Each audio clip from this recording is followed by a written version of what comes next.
Well, hello and welcome to another fantastic moment in RC Motorsport Europe history. We're announcing our third ambassador, and 3 is the magic number because for now, at least, this is the final ambassador that we're going to announce for 2021. More will come, but this is the third and final one for now. President Javier Garcia is with me. Hello, Javier. How are you doing? Hello guys. How's going on? Hi, Matt. Nice to see you here again in the third round. I think is, as you said, it's the final round this year. More will come maybe next year. But yes, today is a bit different than what I've seen in the last 2 weeks. Yes. I think a lot of people assume that when we announced we'd have ambassadors that we'd go for a lot of obvious choices. We would just go for all of the kind of guys that I would go and try and interview at events, all the European champions, or all of the current stars. And that wasn't what it's about, is it? RC is about everybody, not just the guys at the top. So it's important that the representation of EFRA is a rich tapestry, a nice mixture of people, right? Exactly. And of course, this is a kind of looking into the future. You have to keep in mind the past, and I think it's important to keep in mind that. Yes, indeed. And some really, really interesting stuff coming up tonight.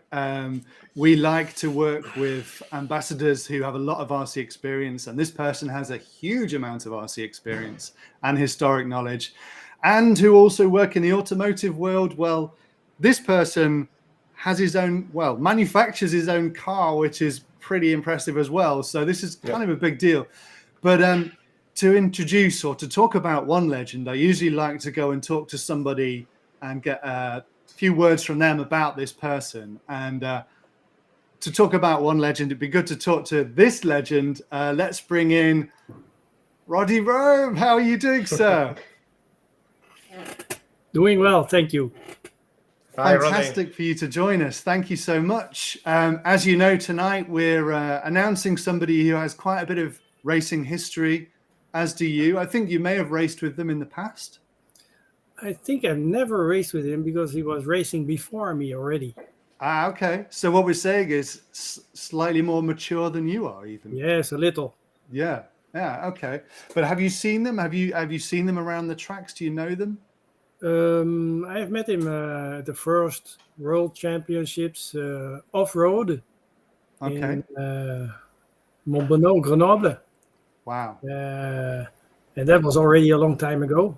Yep. Where he was a race director.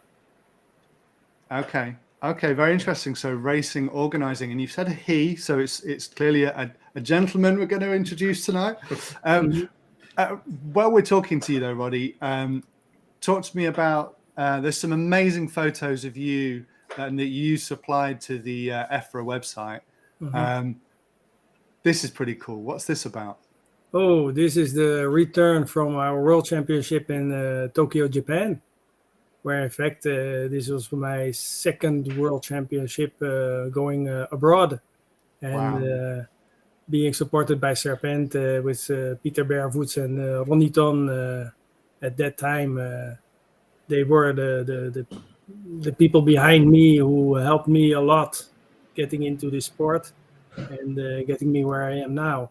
So that was a return from the World Championship in Japan where I won the race.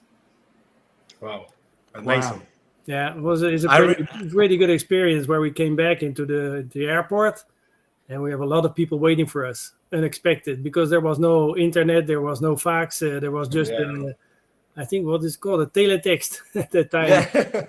Yeah. I remember when I was a kid, Roddy is waiting for the magazine. We have to wait 20 days to know exactly. Yes, we had to wait a long time to get something to see what has happened at that time. And of course, via friends, you knew what was going on. But when you were not around there, it was a long time before a magazine came out and spoke about you. Yeah. I remember when I was in the military service with 18 years old. The only thing that was important for me to send out from my family to the player where I was is the magazine of the RC. It's the only thing it was important for me. See, the paper was at that time very expected. Yeah. Yeah. Do you still have the same love for the hobby that you had back then in the sport, or do you feel like it's changed and evolved a lot? Well, for me, it's still a passion. I have not changed a lot in this, and I love to work in this area. I love to do all these things which are around it. Things have changed a lot, of course, but it doesn't matter that even if today it is not easy to work in this area, for me, it's still something which is for me very nice to do. And the competition, do you think the competition's tougher now at the top? The competition at that time was as tough as it is today. Right. The difference is the technology is different. Mm-hmm. Today things are much more heavy and more pushed. Everything is more technically high. Yeah, on the limit. At that time, we were also at the limit of our technical things. Today, the techniques has become much higher, but it's at the same limit. Understood. Understood. That's really interesting. So back to tonight's announcement. Do you feel this person will make a good ambassador for EFRA? Oh, yes, he will, because he has his experience and he is very passionate also. Otherwise, he would not be here today, I think. And I think he has made a very interesting connection with a real manufacturer. So why not? Indeed. Indeed. Any advice? You've been in the public eye, obviously being a world champion. It was obviously slightly different when it was in magazines and stuff, but having people meet and greet you at airport. Any advice for how the best way to represent the sport of RC? You're a representative. How do you represent it in the best way? Be yourself, I think. I think that is the best thing to do. And no need to try to be different than you are today. Fantastic. Well, Roddy, thank you so much for joining us. It's been great just to get this little bit of support from you and get your words on it. Awesome to have you with us, and thank you so much. Shall we announce the ambassador? Yes. Let's do it. Go.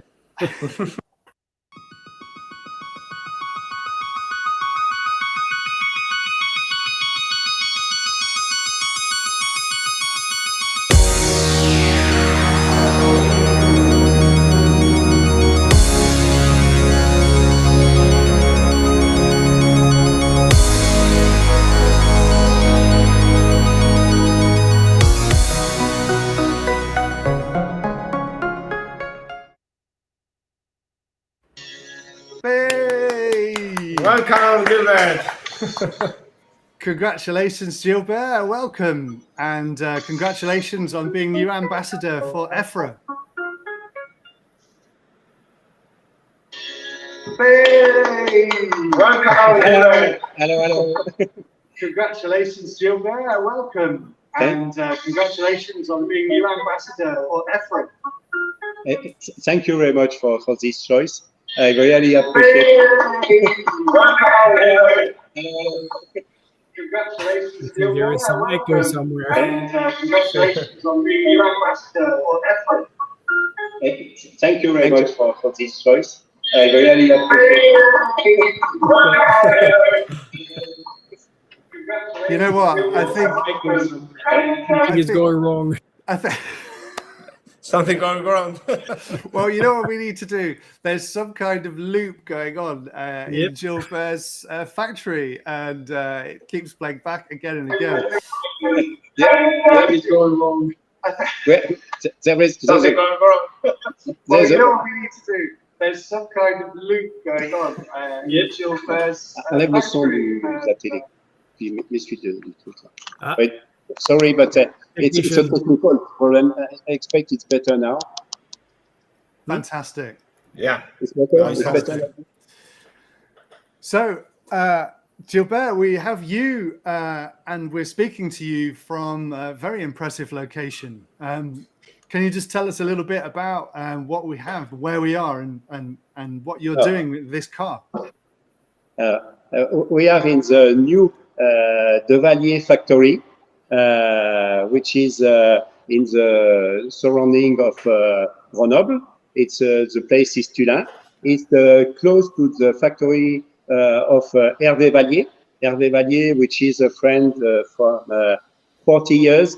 And we started to make RC cars almost together, for me a little early. And we, all these 40 years, we meet regularly. And 3 years ago, Hervé has want to put on the table an old idea. The idea was to make his own car to drive on the road. Wow. Wow. Is it so? No, that's not the right image. Is this potentially could be, so the car in front of you in the RC car that we see, is that related? That's the car you're referring to? The red one is the first car we have made. It's the first prototype. Ah, okay. Wow. Okay.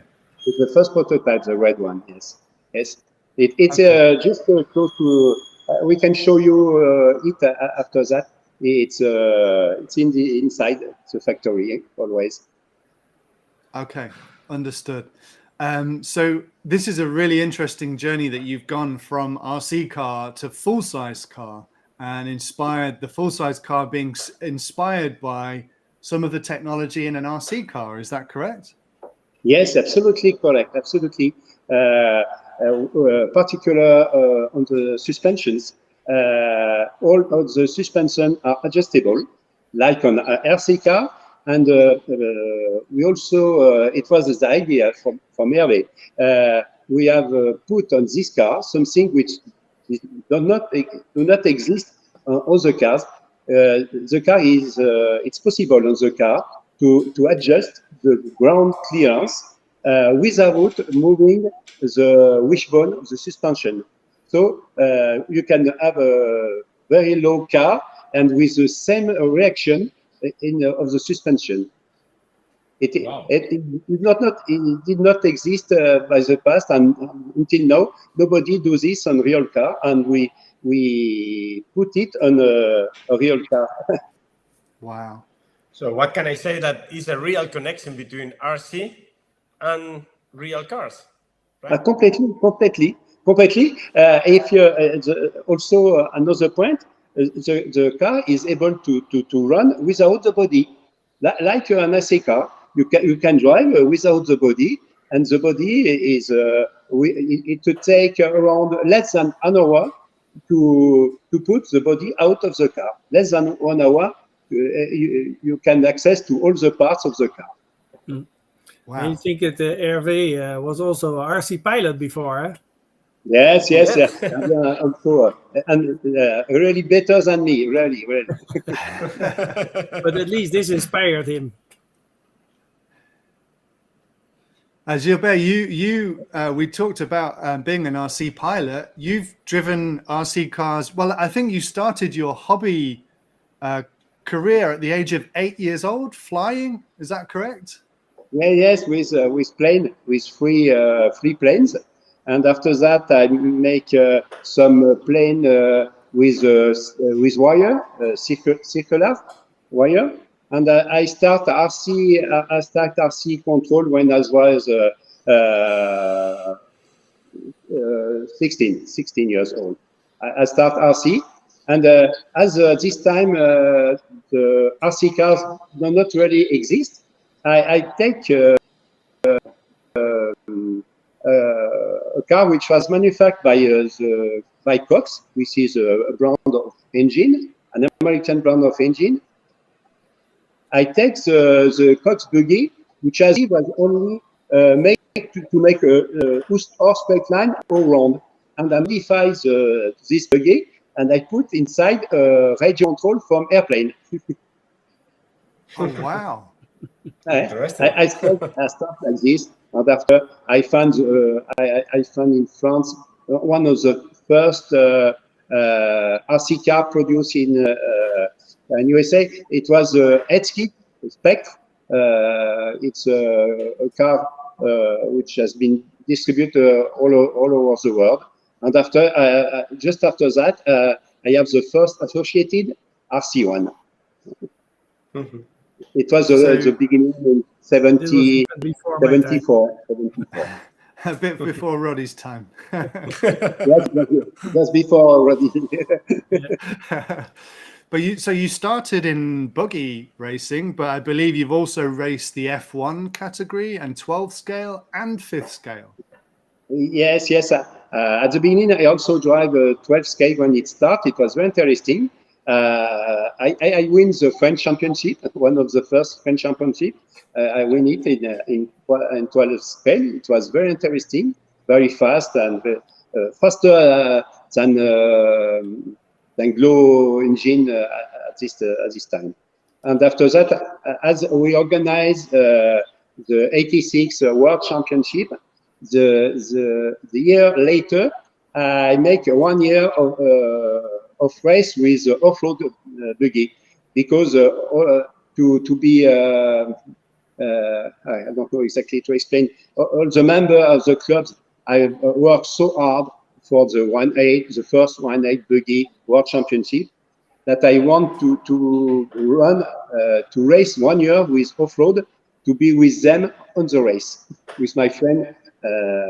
We have organized together the World Championship.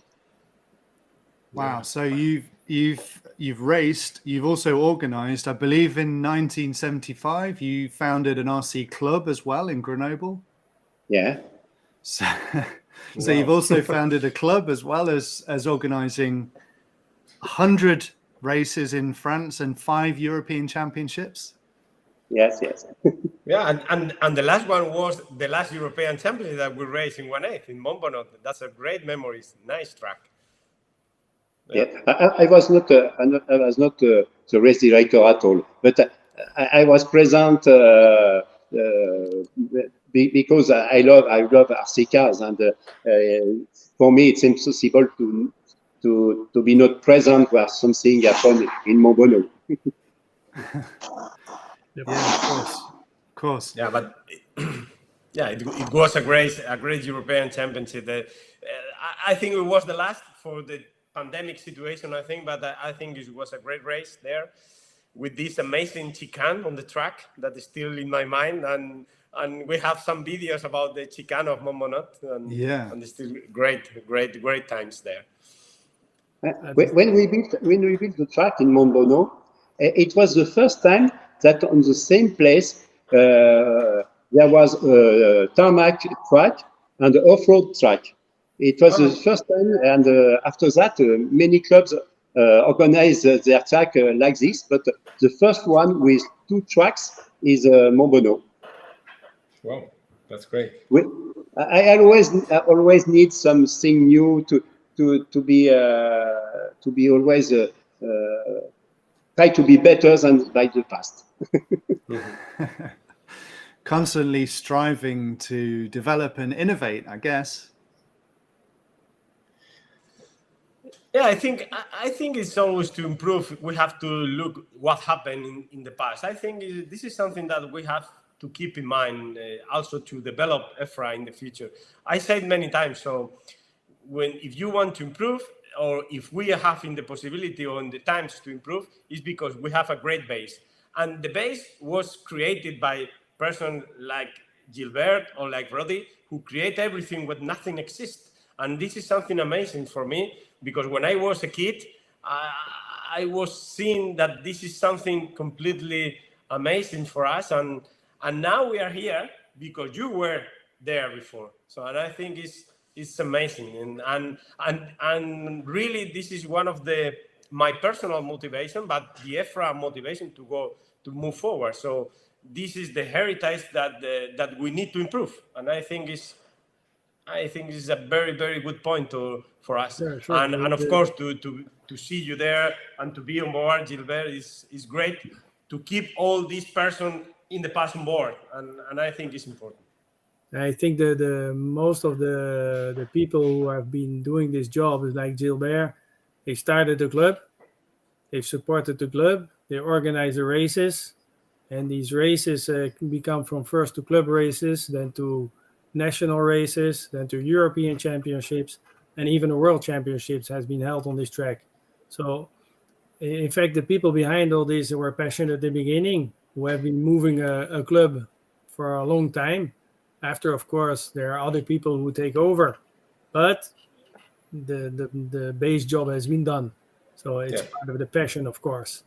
And if we look at the histoire of Parsec, the car which is in front of Gilbert, in fact, the person who made the design, base design, because it's not me who made the design. It's the base design has been made by Gilbert, help me. Jacques Esquier, who has designed the trace of the track, the first trace of the track, exactly. with the deadly chicane already in front. The chicane has just been a little bit less deadly because of the change of the circuit. But before it was much more deadlier. Yeah, really. Oh yes, I can tell you because I've been there before and I've had the deadly chicane also, and not easy part there. But I think that the chicane that we have right now is enough, though. So I could but imagine a lot of the drivers said it's a very, very difficult part of the track because it's far away and it's interesting to get there and you win the time there or you lose it. Yeah, exactly. And I think in general, driver likes these kind of tracks where you have some challenging part of the track. So, okay, it's nice to go to the track, the fastest track, easy track, just to set up the car. But also are very appreciated the track where you have a challenging part. So you lose or win in a couple of the seconds, or even you can get a great job during 45 minutes, and in the last lap you can lose the race. You know. Of course, but this is for every driver is the same. The guy who is fast at the track likes it. The one who is slower doesn't like it. Same track, huh? But anyway, at the end, the base has been there. I remember when I was still in Holland before, the first World Championship we had to do in off-road because we were Serpent at the beginning, was on-road only. But Peter said, we're going to do off-road, so we are going to do off-road. And with us came PB and all the other brands. And we found ourselves in the track in Grenoble and really having a very difficult time to get things working because I remember we even changed part between our PB and Serpent. They were saying, do you have this idea? We tried this, but we never got it working. And there were some French guys who were getting the car working without any problem, and we couldn't get it working. But that was the difference between on-road and off-road. Yeah, completely. Yeah. Wow. We've got people tuning in from literally all around the world. We've got Mishray Azjem watching from Kuwait. Yanni Timmerson's watching from Sweden. Saud's watching from Bahrain. We've got Steve Jones watching. Steph Helvestine. Torsten Muller. Steph Helvestine, our Dutch guy. Yeah. Marieke van der Lindeloof. From Belgium. From Belgium, there we go. I had to go. Ian Oddy, I know that one. John Russell's watching. He's in the BRCA. Yep. Tony Wade's watching. LMP Rocks. Ed Prokaza from Austria. He's watching as well. And he also talks about the Parsec. Very good car.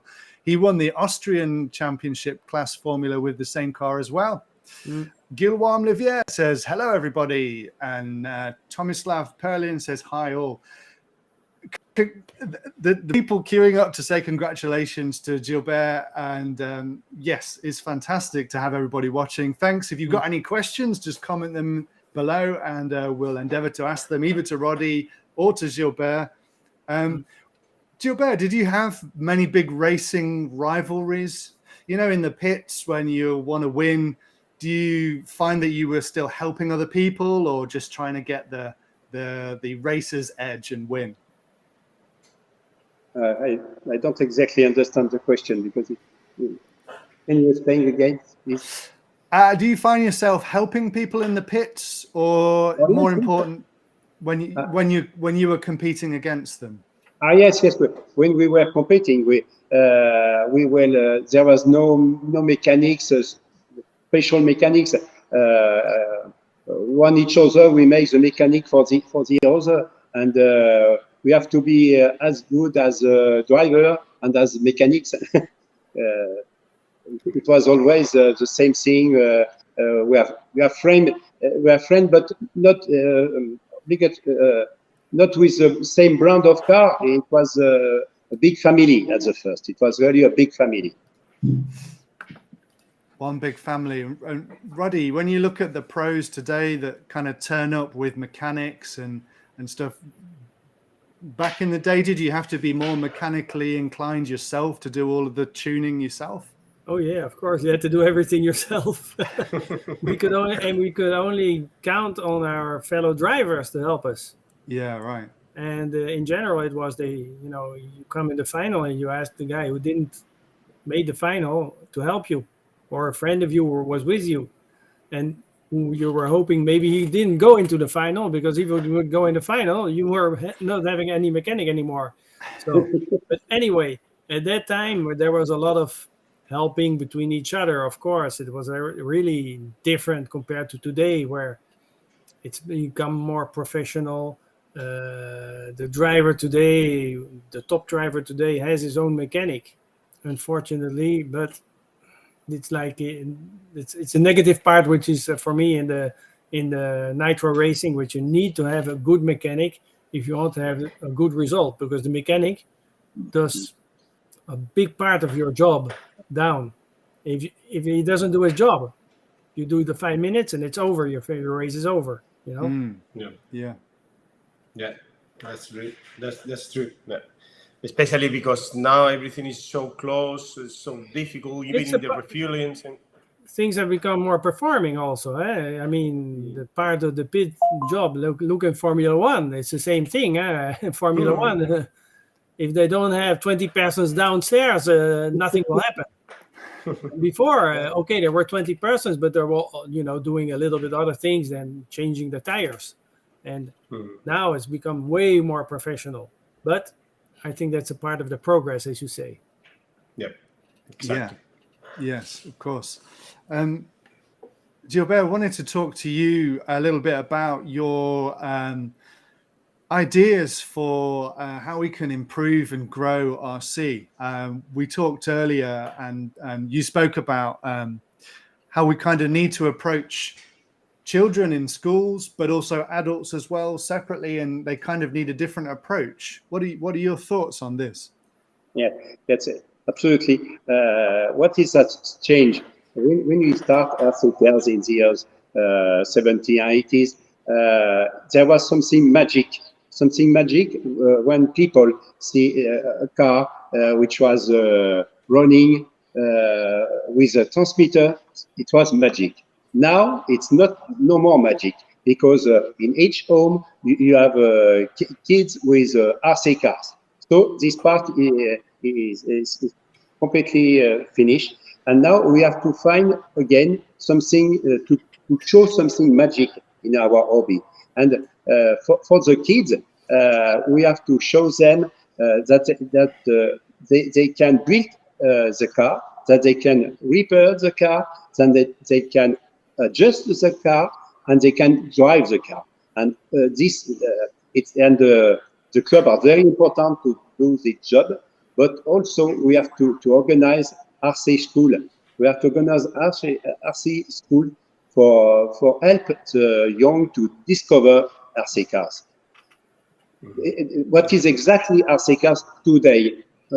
On a real track, not on a TV screen, not on a car from a supermarket. That is an important thing to show that to the young, and it's a big job to be organized by the federation and the local club, and also with the support of EFRA by video. For example, like you have a wonderful video, Matt, and it seems a good support for this school.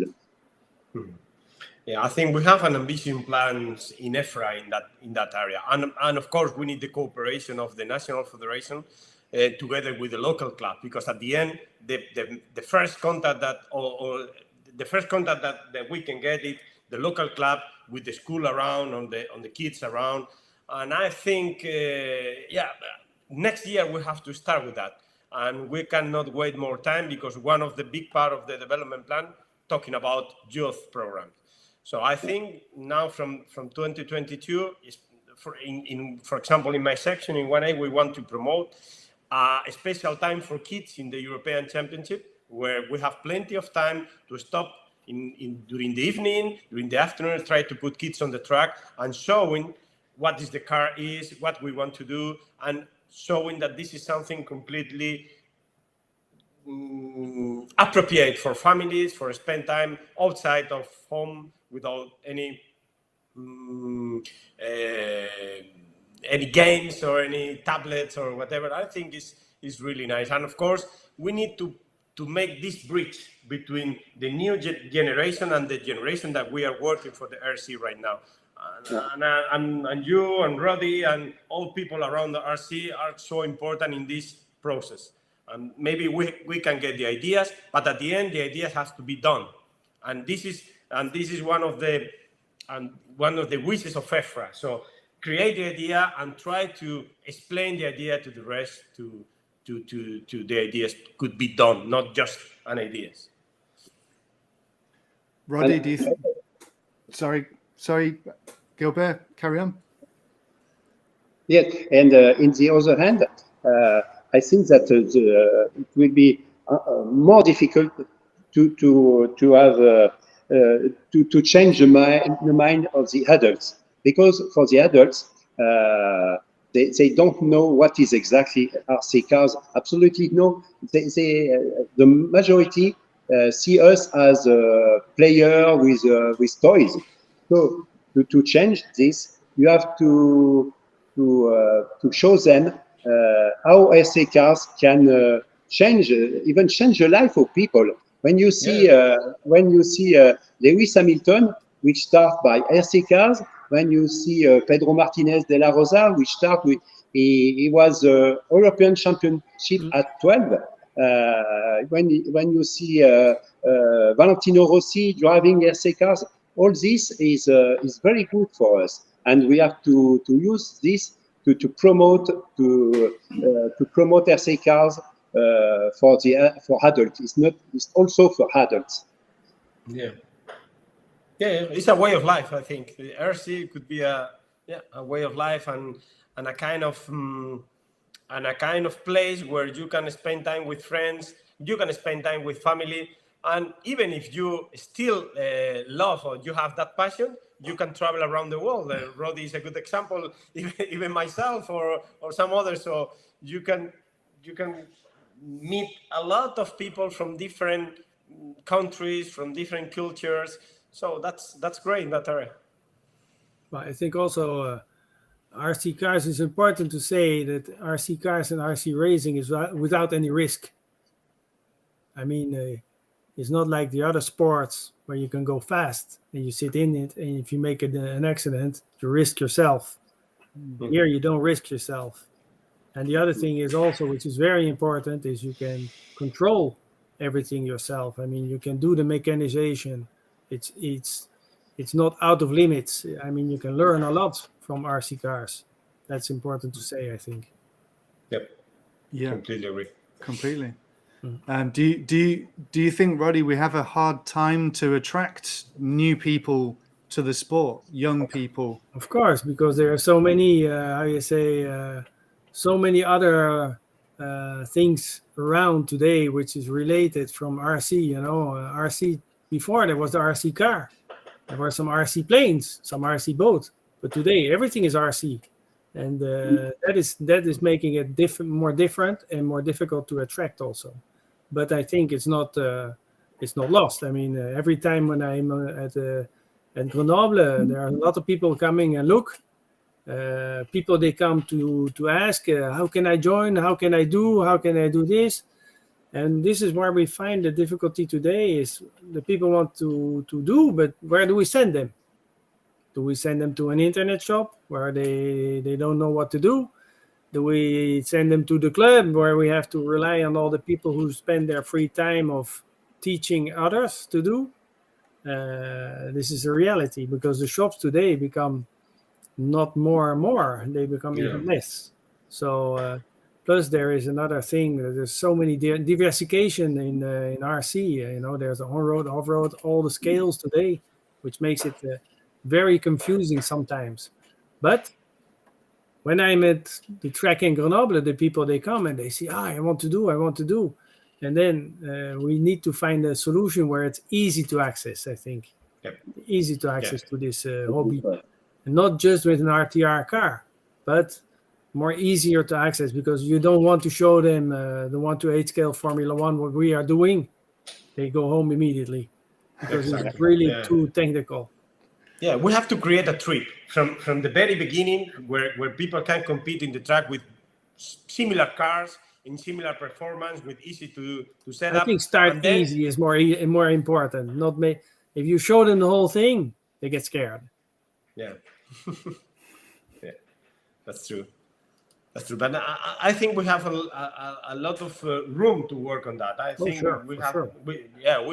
we can work in different classes, and you can use different classes from different areas. For example, 112 that now is super fast, but GT12 that this is a new class into the 112. We can use it in the big molds, because it's easy to set up a race there in the molds and to create like the World Championship in Milton Keynes. It was a very good example to create a World Championship in a big mall, in the center of a big mall, to attract new people on. So we can use, or we can play with the different sections from different promotion of the RC, and also to go directly where the keys are. We have to go to the YouTube channels. We have to go in order to attract those people in the offline. And this is one of the reasons from the ambassador. So to try to catch all those people with videos, tips, and all this kind of stuff from the TV, from the YouTube channel, and all this, and go to the clubs. And I think it's important. So there is from the real car to the RC car, like what Gilbert is doing. There's a lot of people are only interested in the real car. Of course, there's a lot of people from the real car who are interested also in the RC car, strangely enough. And if you just give them the car to try, and they sometimes they're very surprised about this. So yes, there is a lot of ways to go a lot of ways to attract people. Just let them try, and maybe there is some people who are going to stick with it. Others won't be there, but that's it.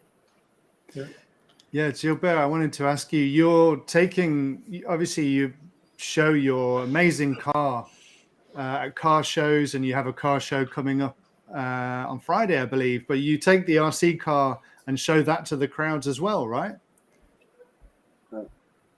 Can you repeat? You're taking your RC car to the car shows where you show the full-scale car. Yes, exactly. We absolutely. When we present the Mugello from De Valier, we bring with us the RC car, and we show to the customer where the ideas come from. It's a part. This car is a part of the story. Really, it's a part of the story of De Valier completely.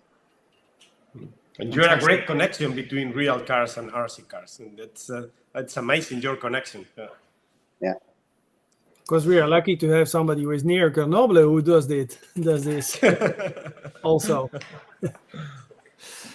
So what you're doing some development for your show on Friday, right, Gilbert, with the car? I wondered if you could talk to us about the car behind you a bit more. Yeah, it's a show in Lyon, which is close to Grenoble. It's after the show of Paris. The name is Retromobile in Paris, and Lyon it's Epoch Auto.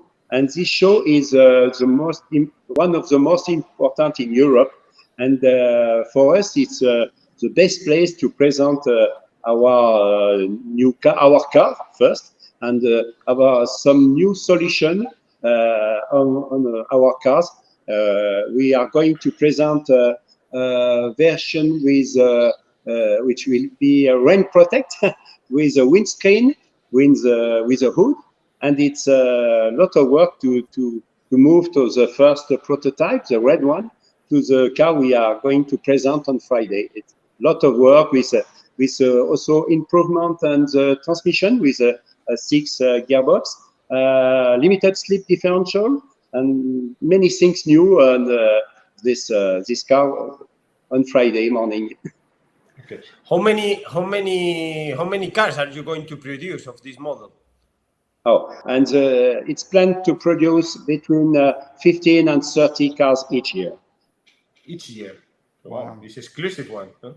It's the car will be made not exactly one by one, but finished one by one, following all the wishes of the customer, with special leather inside, special carpet, special wheels, and many things are possible, because each car will be different than the other. Yeah.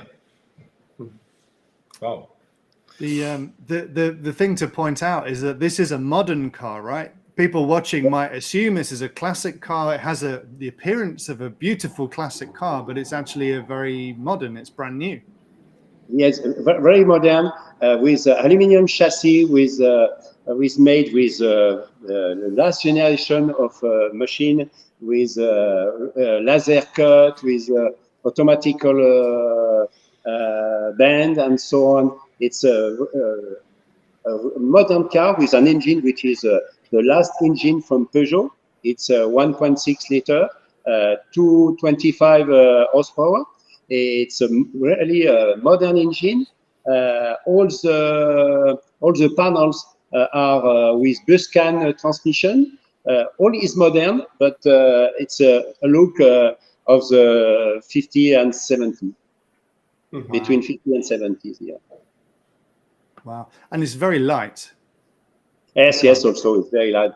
680 kilos. It's a light for weight of the power of 2.225 horsepower. It must be very fun to drive. Is it exciting to drive? Yes. Yeah. And it is. and Hervé drives the car better than me again, like by the past with RC car, and I can say that he drives very fast in the small road around Grenoble. It's a very pleasant car with all the look and also one of the main difference with the car that are produced now, that we use not all classic tires with new rubber. It's a classic tires, very high tires, and it's work very well. And on the track, they drive on the track. It was faster than the modern Lotus with tires Velo with 40 of tires. Height is 40 or 45, and our tire is 70. There is no more car at this time produced with this type of tires, and it works. And it works because you have very, very good suspension, very well adjusted. One of the things that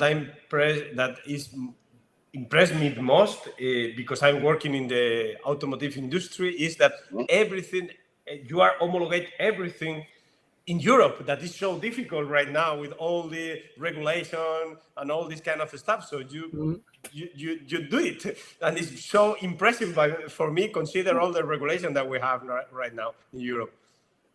It's an incredible amount of work to have the car homologated. Really. It's a big job. It takes a lot of time, a lot of I don't know deception. I don't know the word, but we go a lot of time, money, effort. Yeah. And always in the end, always would be more easier than all the administrational stuff there behind it, eh? Yeah. Always difficulties appears, always. But we take one after each other, and the blue car is homologated. Yeah. Wow. This is reflect the determination that our ambassador has to do something. Yes. Do you think we could have a look a bit closer at the blue car? Do you think? Would it be possible? Yeah. Let's see if this is going to. And is it okay like this? Yeah, it's fine. Yeah.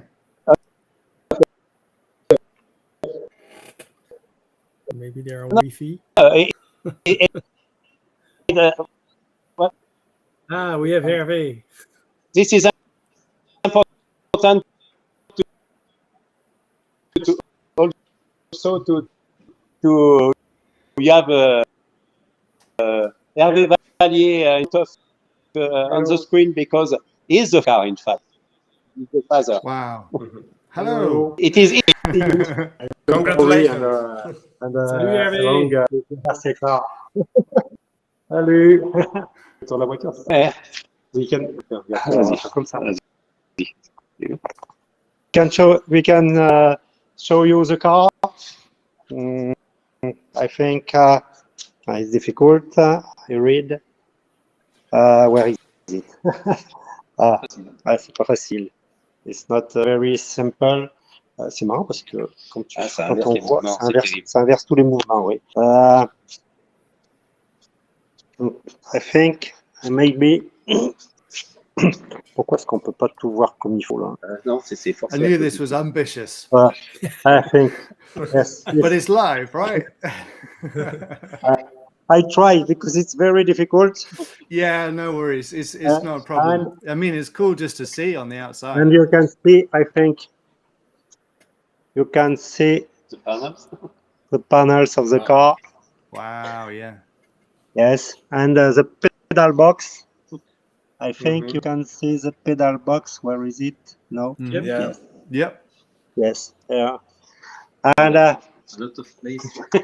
and in the back, you have a lot of space with for the luggage, and it's closed by key, and it's important for this fun car for use with Madame. Weekend away luggage. Yes. Are you going to wear? Yeah, Are you going to wear helmet or not? Are you going to wear helmet or? No, you are not obliged to use a helmet. No, it's not. Okay, it's not mandatory. No. Okay. It's just for the fun.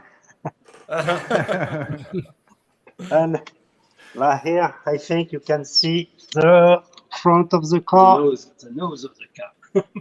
Yes. Wow, that's wow. Yes. And really nice. Yeah. Very good. It's very. I can. Try to we open the. Donc, on peut chassis. The chassis. Yes. Oh, again. We We're can gonna look under the hood. I can see with Gilbert. We can go to see. You can see the back of the car, the chassis, and it's it's similar. I read if it's okay. You can see. Okay. You can see the chassis. It's a aluminum chassis. Wow. And the technology, it's a it's I think it's important to say also the chassis is made in-house. in the safety part and using the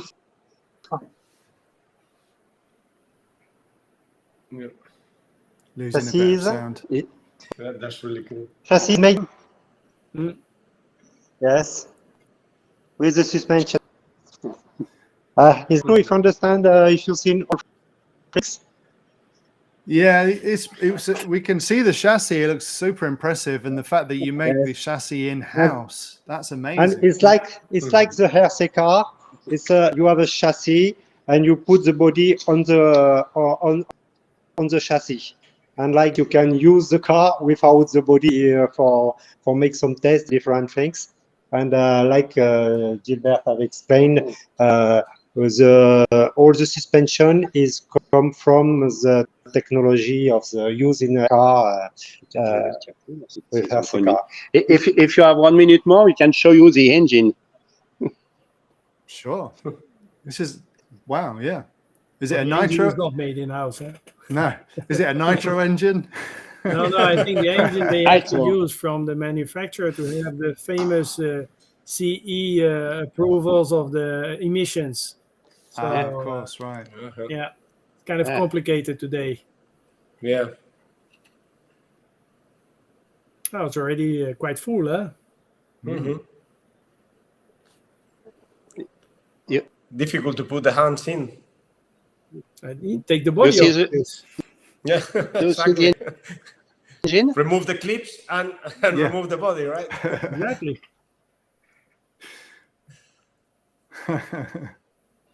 Very good. That's great. Yeah, I was also I think we lost them again, no? yeah, we lost the sound. But it's amazing. Basically a 1-to-1 RC car. Minus the there's no transmitter. Well, You can't it's better stand not to outside. have the RC there. It's better to hold the wheel yourself, I think. Yeah. The RC car is a very good school for the technology for the for the car for the real car. No, I And, think it's very interesting. Yeah, very interesting. Yeah. Very interesting combination to have to go from RC to real and from real Yes, to yes. RC. Yes. Exactly. I have played 20 years with the RC car, and now I play with the With the real car. the car. And now you have to help us to promote RC cars. So it's a kind of Yes. I'm sure. Hervé is very busy, but I'm sure he will do a lot of job in the future for RC cars. Yes. Yeah, it's nice to see you both on board, and nice to see this kind of piece of art of real car. Okay. Je te laisse terminer. Ouais. Excellent. Excellent. Bye bye. See you. Okay. Ouais.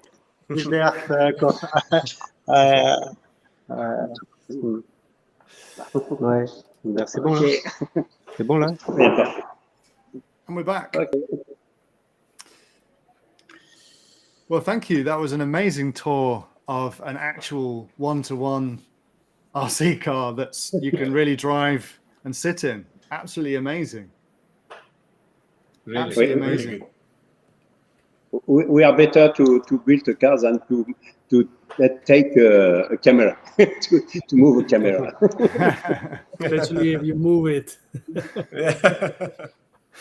Do you have plans moving forward with the car to develop more cars or to have more versions of the car? Yes. Hervé has always a lot of idea in his mind, and we can say stay connected with us because in the future it's sure there will be new other cars. We have an idea with a different way of to run the car.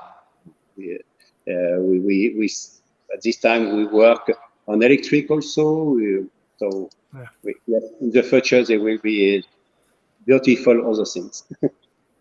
That's great. That's great. Amazing. Amazing. And Well, an important point, Hervé is saying, an important point. It's a sports car. Definitively, it's a sports car with the weight and the power. But it's a very, very low emission pollution. It's 228 grams. It's a really, really low. 128 grams. So it's a very low level of pollution. Yeah, 128 is a normal car that you can see on the road. So without taxes in France, without tax. Exactly. Yeah, it's the same in Spain. Yeah, it's free of taxes. Yeah, free of taxes. Exactly. wow. So to round up, we've seen an amazing amount of achievements that you have over the years, Gilbert, from racing at an early age to organizing races to starting clubs to developing or working in developing cars. You've done so much. Do you have any advice for young people thinking about getting into RC now? I want to use all this experience to help young people to know to discover RC cars, modern RC cars, to discover modern RC cars. Yes. Yeah. Wow. That's great. Roddy, do you have any advice for young people looking at RC as maybe just as a hobby or maybe something more? Difficult to say. It depends if the person itself is very interesting in it or not. Some want to do it, but they also want to do a lot of other things. Yeah. If you want to do something right, you need to concentrate on it. And I think so you can't just do everything. Of course, a lot of people try to do everything, but you do everything half. And for me, if you want to do something right, you do it. But you have to be passionate. And this is something we don't know on the person immediately. It takes a little time. If you can see the guy coming all the time, coming back at the track, then it's a passionate person. Even if it rains, they come. And then you are a passionate person.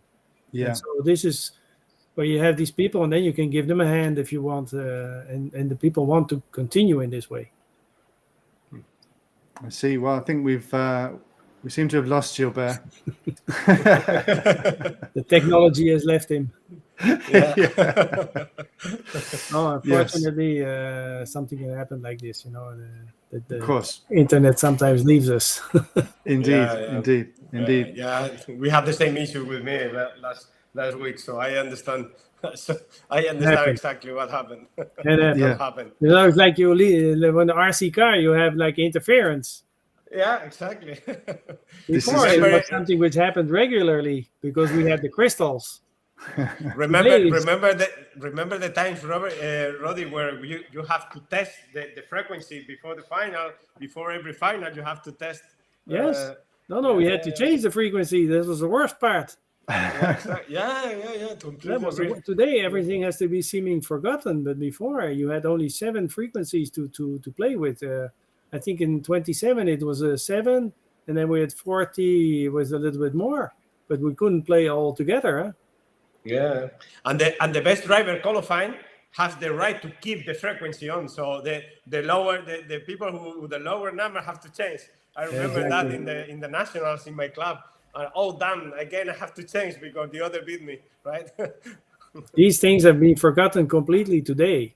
I mean, when they came with I would call it the automatic frequency thing, it becomes something forgotten again. For a lot of people, today they switch on the radio and they don't even think about it anymore. What kind of problem it was before? You couldn't switch just on your radio because you have your friend going away, which has the same frequency, going in interference and break the whole car. Yeah, even in the official championship, you remember the transmitter in pound. So you have to leave the transmitter on the rostrum, and then you have to go out without transmitter because you cannot allow to many clubs still have this place, which is now is unused. Yeah, with all the boxes of the transmitter. Exactly. Yeah, completely right. Yeah. That's amazing times. No, I think that today the time goes very fast with the the changes are so fast that the things are being forgotten in a way. I have an impression, but I think it's part of life. Yeah, and when you say that now is the most accessible motor sport, and it's true that today is more easy to access to RC than in the past, and even to the other motor sports, and it's not discriminate between girls and No, yes and no, because before when we want to go into real motorsport, it was also very expensive. Today, if you want to go into real motorsport, it's very expensive also. It's almost impossible to arrive. It's true today, to go into RC car is more accessible. It's more easier. You have the RTR stuff today, which is not too bad. I mean, it's not, you cannot find it in whereas my region is a 1 to 8 scale on road. RTR you cannot find too much, but if you go a little bit in off road, there's a lot of RTR, and which is not of bad quality. The difference is that the people they buy it, they don't know how to repair it. That's the difference. Yeah. Very true. Well, Gilbert has messaged to say he has no more connection, unfortunately, but it was good while it lasted, and what fantastic evening. And thank you to everyone that's been watching. Jerry Anderson says hi. Julie Thurston, welcome on board, Gilbert. Guillaume Lever saying, without mechanic, now you wouldn't expect anything in the race, unfortunately, as Roddy said. Matthias List, hello, guys. Tony Wade says, interesting stuff. Tomislav Perlin, Nitro RC car is the royal class of all, most demanding and most expensive. Good teaser for kids to get in. Willie's watching, Piero Togani, and Torsten Muller says, we had this, was the Kyosho World Cup, was very good for beginners. Michael Gilson's enjoying the Parsec as well. And Ari Matanen says, hello. Wow. Yeah. Fantastic to have everyone watching along, and that's excellent stuff. And thank you to Roddy for joining us as well. What a great evening it's been, and yeah, I think we have a lot to learn. We can go on for hours, eh? The people can ask, we know a lot of stuff to speak about, because we have done a lot of stuff on the tracks. Yes, yes, of course, yes, and hopefully we'll be back at the tracks next year. For sure, I think this time it looks like things are getting better. The view is getting better for next year, so probably we're getting back on track, and hoping that the bad story is of the 2 years of doing nothing is behind us, because it's true, doing nothing and not going to races has changed a lot. Definitely. If nothing extreme happen, we will have a normal season or normal EFRA season. We hope that if nothing strange happen, but definitely this is the wish of EFRA, and to come back to the normal and try to do our best with the new conditions and in the new situation. But this is our plans. Yes, because I noticed that even the national governments have tried to do the racing, but it has been very compressed compared to last year or the years before, and which made it difficult for a lot of people, I think, to do a lot of races in a very short period of time. And so if we can get back to normal, I think things will be better also. Yeah, agree. Here. Let's do it. Well, guys, it's been fantastic. And thank you, Matt. Thank you to everyone who's been watching. It's been a wonderful show. And that was the last of our ambassadors for 2021. There will be more coming. Roddy, maybe we'll be talking to you soon. You never know. It's been great to have you on board. Wait and see. Wait and see. Cool. Yeah, for us could be a pleasure. Yeah, to see so close to Roddy, because was one of my idols when I was a kid. So now we are in front of him. So yes, but I'm getting a little older, so we have to be a little bit more careful. But it's still an idol. It's still an idol. True. My idol is still there. What we have done, we cannot take out. Amazing. Cool. Well, thanks, Roddy. Thanks, Javier. Thank you, Roddy. It's been fun. Thank you all. And we'll see you next time. Take care. Bye-bye. Bye.